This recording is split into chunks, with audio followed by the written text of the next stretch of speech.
کربلا کی گرم ریت، پیاس سے تڑپتے بچے، خیموں میں سناٹا اور آنکھوں میں نمی۔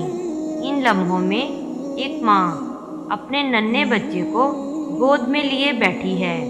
6 مہینے کا وہ بچہ جس کا نام ہے علی اصغر، نہ زبان بول سکتی ہے، نہ آنکھوں سے شکوہ، بس ہونٹ خشک، گلا سوکھا اور ماں کی گود میں بے حال۔ امام حسین نے ننھے علی اصغر کو اٹھایا اور دشمن کی صفوں کی طرف لے گئے۔ یہ حسین کی طرف سے کوئی حملہ نہیں، یہ انسانیت کے در پر ایک آخری دستک تھی کہ شاید کسی دل میں رحم جاگ جائے، کہ شاید ایک پیاسے بچے پر پانی رحم کر دے۔ لیکن نہیں، یزید کے سپاہی صرف تلوار نہیں چلاتے تھے، وہ انسانیت کا گلا کاٹتے تھے۔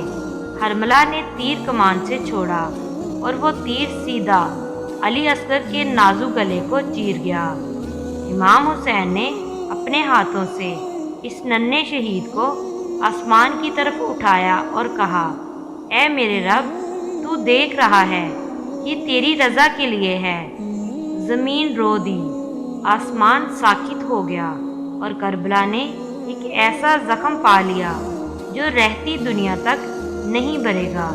یا علی اصغر، سلام ہو تم پر، تم نے دنیا کو بتا دیا کہ حق کی راہ میں عمر نہیں دیکھی جاتی، نیت دیکھی جاتی ہے۔